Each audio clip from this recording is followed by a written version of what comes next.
Hello friends, welcome to my channel. ಇವಾಗ ನಾನು ನಿಮಗೆ ಪಾರ್ಟ್ 3 ಮಾರ್ಕ್ಸ್ದು ಇಂಪಾರ್ಟೆಂಟ್ ಟಾಪಿಕ್ಸ್ ಯಾವುದಾದ್ರು ಅಂತ ಹೇಳ್ಬಿಟ್ಟು ಪಾರ್ಟ್ 3 ವೀಡಿಯೋ ಹಾಕ್ತಾ ಇದ್ದೀನಿ.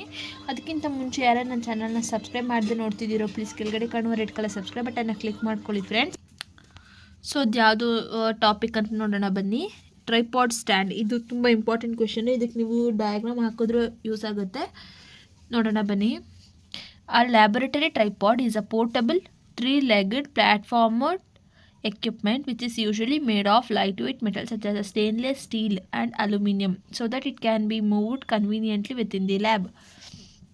ಇದು ಬಂದು ಚಿಕ್ಕದಾಗಿರುತ್ತೆ, ಅದನ್ನು ಕ್ಯಾರಿ ಮಾಡ್ಬೋದು. ಅದು 3 ಲೆಗ್ ಇರುತ್ತೆ. ಅದಕ್ಕೆ ಇದನ್ನು ಲೈಟ್ ವೆಯ್ಟಾಗಿ ಮೆಟಲ್ ಇಂದ ಮಾಡಿರ್ತಾರೆ. ಯಾವ ಥರ ಮೆಟಲಪ್ಪ ಅಂದರೆ ಸ್ಟೇನ್ಲೆಸ್ ಸ್ಟೀಲು ಮತ್ತು ಅಲ್ಯೂಮಿನಿಯಮಿಂದ ಮಾಡಿರ್ತಾರೆ. ಯಾಕಪ್ಪ ಆ ಥರ ಮಾಡಿರ್ತಾರೆ ಅಂದರೆ ನಾವು ಲ್ಯಾಬಲ್ಲಿ ಎತ್ಕೊಂಡು ಕನ್ವೀನಿಯೆಂಟಾಗಿ ಮೂವ್ ಮಾಡೋದಕ್ಕೋಸ್ಕರ.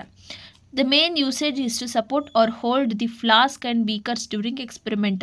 ಇದ್ರದ್ದು ಮೇನ್ ಯೂಸ್ ಬಂದ್ಬಿಟ್ಟು ಏನಪ್ಪ ಅಂದರೆ ಬೀಕರ್ಸ್ನ ಹೋಲ್ಡ್ ಮಾಡೋದು, ಇಲ್ಲಾಂದರೆ ಫ್ಲಾಸ್ಕ್ನ ಹೀಟ್ ಮಾಡೋದಕ್ಕೆ ಯೂಸ್ ಮಾಡ್ತಾರೆ. ಸೊ ಇದು ಟ್ರೈಪಾಡ್ ಸ್ಟ್ಯಾಂಡ್ ಬಗ್ಗೆ ಆಯಿತು ಫ್ರೆಂಡ್ಸ್. ಈ ಪಾಯಿಂಟ್ಸ್ ಬರೆದ್ಬಿಟ್ಟು ನಿಮಗೆ 3 ಮಾರ್ಕ್ಸ್ ಯಾವುದೇ ಕ್ವಶನ್ ಕೇಳಿದ್ರು ಅದ್ರ ಡಯಾಗ್ರಾಮ್ನ ಬಿಡಿಸಿದ್ರೆ ನಿಮಗೆ ಅದರಿಂದ ಈಸಿಯಾಗಿ ಮಾರ್ಕ್ಸ್ ಬರುತ್ತೆ ಫ್ರೆಂಡ್ಸ್. ಈಗ ಇನ್ನೊಂದು ಟಾಪಿಕ್ ಯಾವುದಪ್ಪ ಅಂದರೆ ವೈರ್ ಗಾಸ್ ಅಂತಲೇ ಹೇಳ್ಬೋದು. Wire Gauss is an important piece of supporting equipment in a laboratory as a glassware cannot be heated directly with the flame of a Bunsen burner and requires the use of a wire gauze to diffuse the heat, helping to protect the glassware. Glassware has to be flat bottom to stay on the wire gauze.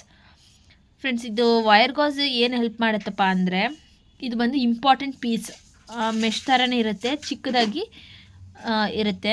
ಅದು ಬಂದುಬಿಟ್ಟು ನಾವು ಡೈರೆಕ್ಟಾಗಿ ಬನ್ಸನ್ burner flame ಮೇಲೆ ನಾವು ಯಾವುದೇ ಥರದ ಫ್ಲಾಸ್ಕ್ನ ಇಡೋದಕ್ಕಾಗಲ್ಲ.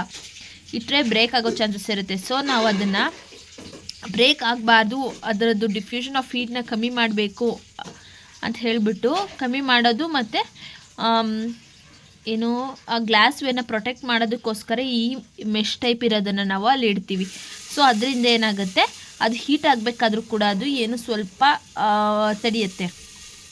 Supporting equipment ಈ ಥರ ಕಾಣುತ್ತೆ. ವೈರ್ ಗಾಸು ನೀವು ನೋಡ್ಬೋದು, ಮೆಶ್ ಟೈಪ್ ಇರುತ್ತೆ. ಇವಾಗ ಇನ್ನೊಂದು ಟಾಪಿಕ್ ಯಾವುದಪ್ಪ ಅಂದರೆ ಬನ್ಸನ್ ಬರ್ನರು. ಇದು ನೀವು ನೋಡೇ ಇರ್ತೀರಾ. Bunsen burner named after Robert Bunsen ಅವರು ಇದನ್ನು ನೇಮ್ ಮಾಡಿರ್ತಾರೆ. Is a common piece of laboratory equipment ಆಗಿರುತ್ತೆ. That produces a single open gas ಫ್ಲೇಮ್ನ ಅದು ಪ್ರೊಡ್ಯೂಸ್ ಮಾಡುತ್ತೆ. ಅದನ್ನು ನಾವು ಹೀಟಿಂಗ್ ಪರ್ಪಸ್ಸು ಯೂಸ್ ಮಾಡ್ಬೋದು, ಸ್ಟೆರಿಲೈಸೇಷನ್ ಮತ್ತು combustion purpose. The gas can be natural gas, which is mainly methane, or a liquefied petroleum gas such as a propane, butane or a mixture of both. ಇದು gases ನ್ಯಾಚುರಲಾಗಿ produce ಆಗುವಂಥ gas methane ಇರ್ಬೋದು, ಇಲ್ಲ liquefied petroleum gas propane ಇರ್ಬೋದು, butane mixture of both, ಎರಡೂ mix ಆಗಿ ಬರುವಂಥ gas ಕೂಡ ಇದರಲ್ಲಿ ಪ್ರೊಡ್ಯೂಸ್ ಆಗುತ್ತೆ. Piece of laboratory equipment it produces single open gas ಫ್ಲೇಮ್ನ ಅದು ಪ್ರೊಡ್ಯೂಸ್ ಮಾಡುತ್ತೆ. Medium heat, high heat flame ಬರುತ್ತೆ ಇದರಲ್ಲಿ ಬನ್ಸನ್ ಬರ್ನರಲ್ಲಿ. The light of the burner follow the steps below. Clear the area over the around the Bunsen burner. Flammable materials, ಅದ್ರ ಸುತ್ತ ಯಾವುದೇ ಥರದ paper, organic solvents, human body parts ಅಂದರೆ ನಮ್ಮ face ಅಥವಾ ಹ್ಯಾಂಡು ಯಾವುದನ್ನು ಕೂಡ ಟಚ್ ಮಾಡ್ಕೊಂಡು ಇಟ್ಕೊಳ್ಳೋಗಿಲ್ಲ.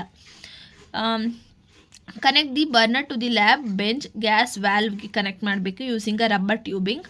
Open the gas flow regulator dial at the base of the burner about 1 full turn. ಅಲ್ಲೇನು ಕಾಣುತ್ತಲ್ಲ ಒಂದು ಟರ್ನ್ ಥರ ಇರುತ್ತೆ, ಅದನ್ನು ಟರ್ನ್ ಮಾಡಿದ್ರೆ ನಮಗೆ ಫ್ಲೇಮು ಹೈ ಆಗಿ ಬರುತ್ತೆ. ಸೊ ಫ್ರೆಂಡ್ಸ್, ಇದು ಬಂದುಬಿಟ್ಟು ಬನ್ಸನ್ ಬರ್ನರ್ ಪಾರ್ಟ್ಸ್ ಆಗಿರುತ್ತೆ. ನೀವು ನೋಡ್ಬೋದು regulating, collar, gas area, burner, Bunsen ಇಷ್ಟು ಬಂದುಬಿಟ್ಟು ಪಾರ್ಟ್ಸ್ ಆಗಿರುತ್ತೆ. ಈ ವಿಡಿಯೋ ಇಲ್ಲಿವರೆಗೂ ನೋಡಿದ್ದೀರಾ ಅಂದರೆ ನಿಮಗೆ ಈ ವಿಡಿಯೋ ಇಷ್ಟ ಆಗಿದೆ ಅಂದ್ಕೊಂಡಿದ್ದೀನಿ. ಕೆಳಗಡೆ ಕಾಣುವ ಲೈಕ್, ಥಮ್ಸ್ ಅಪ್ ಬಟನ್ನ ಕ್ಲಿಕ್ ಮಾಡಿ.